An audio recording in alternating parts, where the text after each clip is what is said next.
గజం కేవలం 4,500 రూపాయలతో 165 గజాల భూమి కేవలం 8 లక్షలు మాత్రమే. మేము అడుగుతున్నాం, కాంగ్రెస్ పార్టీ అడుగుతున్నారు, మా గవర్నమెంట్ అడుగుతున్నారు, సీఎం రేవంత్ రెడ్డి, మా ఫైనాన్స్ మినిస్టర్ అడుగుతున్నారు. నువ్వు 6 లక్షలు అప్పు తెచ్చినావు, ఓకే. ఈ 6 లక్షల మిత్తి ఎక్కడి నుంచి కడుతున్నావు? జవాబు చెప్తావా? 6 లక్షల మిత్తి జవాబు చెప్తావా? ఈ దమ్ముందా? ఈ స్ట్రాటజీ నీ దగ్గర ఉందా? అప్పు చేసేటప్పుడు ఏ తెలివితోటి నువ్వు 6 లక్షలు అప్పు చేసినావు? ఈ 6 లక్షల అప్పుతోటి నువ్వు దాని ఇంట్రెస్ట్ ఎంత కడతా అని నువ్వు తెచ్చినావు, దాని యొక్క అసలు ఎంత కడతా అని తెచ్చినావు. మరి ఇప్పుడు ఇల్లు గడవాలి కదా, అంటే ఇల్లు అంటే ఇక్కడ మన ప్రజలు, మేము తెలంగాణ ప్రజల కోసము. ఇప్పుడు నా భార్య ఉన్నదప్ప, నా భార్యనే ఉన్నది. నేను రోజు 10,000 రూపాయలు అప్పు తీసుకొచ్చి పెళ్ళానికి రోజు చేస్తుంటా. నా పెళ్ళాన్ని చీరెప్పిస్తా, నా పెళ్ళాన్ని బువ్వ పెడతా, మంచిగా చూసుకుంటా నా పెళ్ళాన్ని. ఒక రోజు అవుతుంది, ఒక రోజు అడగదు, రెండో రోజు అడగదు, నెల అడగదు, 3 లక్షలు అప్పు అవుతుంది అన్న. చిన్న అప్పులోడు వస్తాడు, అప్పుడు నా పెళ్ళానికి తెలియదు. ఏంది అప్పులోడు వచ్చిండు, వాడు 3 లక్షలు అంటున్నాడు, ఏం చేసినావు 3 లక్షలు అంటే, రోజు నీకు చీర ఇప్పించినా, అవి ఇప్పించినా, ఇవి ఇప్పించినా, నీ బువ్వ పెట్టిన అప్పుతోటే పైసలని నేను అంట. నా పెళ్ళామంటది, నీకు ఇవి ఓడదమ్మన్నాడు, ఇవన్నీ అప్పు తెచ్చి నన్ను ఓడి చీర కొనియమన్నాడు, బువ్వ పెట్టమన్నాడు, ఉన్నదో గంజో దాకా బతుకుతుంటే కాదు, ఈ అప్పులతో మరి ఈ పంచాయతీ ఆడగొడగొడతావు ఇప్పుడు ఇదంతా. ప్రజలు అడిగినారు, అప్పు తీసుకొచ్చి మాకు అన్నం పెట్టు, మాకు అనలే కదా.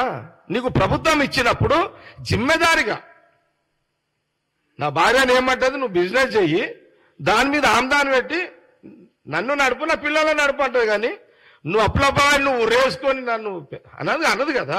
ప్రజలు కూడా అంతే. ఈ రాష్ట్ర ముఖ్యమంత్రి అంటే ఈ ప్రజలంతా బిడ్డలు లాంటి వాళ్ళు. నీ బిడ్డలను అప్పులపాలు చేసి, నీ బిడ్డలు అంటే కేటీఆర్ కాదు, ముఖ్యమంత్రి కుర్చీకి బిడ్డలు అంటున్నాను నేను. కేటీఆర్, హరీష్ రావు, కవిత, ఖాందాన్ అంతా సేఫ్, నో ప్రాబ్లం. వాళ్ళకి అప్పులు లేవు, సప్పులు లేవు, సీలకు ఉన్నాయి. వాళ్ళ గవర్నమెంట్ లేకపోయినా లండనో బిండనో యానో దగ్గర వాళ్ళు సెటిల్ అయిపోతారు, నో ప్రాబ్లం వాళ్ళకు.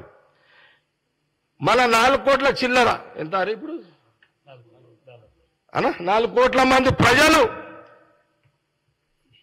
ఇప్పుడు ఏమంటున్నాడు అసెంబ్లీలో కేటీఆర్, మేము తెలంగాణ ప్రజల కోసం అప్పు చేసినామంటున్నాడు. తెలంగాణ ప్రజలు సేమ్ నా ఇంటి కథ, నా పిల్లల కథ చెప్పిన తెలంగాణ ప్రజలు కూడా అంతే అంటారు. నువ్వు ముఖ్యమంత్రిని చేసినప్పుడు నువ్వు ఆందాని మీద మమ్మల్ని నడుపు, అది ఇంటి యొక్క బాధ్యత. అది ఇప్పుడు నువ్వు అసెంబ్లీలో నువ్వు మాట్లాడుతున్నావు, ఏం మాట్లాడాలి అవి? జిమ్మెదారి ముచ్చట్లాగా హరీష్ రావు మాట్లాడుతున్నాడు, ఫైనాన్స్ మినిస్టర్. అదే మాజీ ఫైనాన్స్ మినిస్టర్. బొంగురం నీది కాదు, తాడు నీది కాదు, మస్తు మాట్లాడుతున్నావు. బొంగురం నీది, తాడు నీది అయితే ఆ మాటలు వేరే ఉంటాయి. నీ జేబులకే కట్టావు కదా, నీదేం పోతున్నది హరీష్ రావు? మామయ్య ఆడ సంతకం పెట్టమంటే ఆడ పెడితేవి, బామర్ది ఆడ గుంజమంటే ఆడ గుంజుతీవి. నీకు ఆడ ఎక్కాలి రావు, పిక్కాలి రావు నీకు దాంట్లో. ఏంటి ఇదంతా పిల్లల పరిష్కారం అయిపోయింది, గోటిలాట. గవర్నమెంట్ ఫామ్ చేసి గవర్నమెంట్ నడపాలంటే ఒక జిమ్మెదారి, ఒక జవాబారి తెలంగాణ ప్రజలకు. మాట్లాడితే హైటెక్ సిటీ అదేంది వెనకది కేబుల్ బ్రిడ్జ్. అరే నీ అమ్మని, ఒక్క కేబుల్ బ్రిడ్జ్కే ఇన్ని 100 కోట్ల రూపాయల పబ్లిసిటీ చేస్తే మా వాళ్ళు ఔటర్ రింగ్ రోడ్ ఓఆర్ఆర్ ఎవరు చేసి కూర్చారు? రాజశేఖర రెడ్డి గారే కదా. మెట్రో తెచ్చింది ఎవరు? International airport. అరే ఎంత టూ మచ్ ఇదంతా. ఒక్క బ్రిడ్జ్కే నువ్వు ఇంత పబ్లిసిటా? అది ఒక పార్ట్, గవర్నమెంట్ లో ఒక బాధ్యత. అది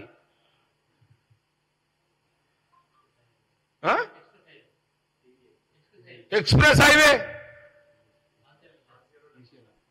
ఆసియాలో పెద్దది, నంబర్ 1. ఇది చాలా టూ మచ్. ఇది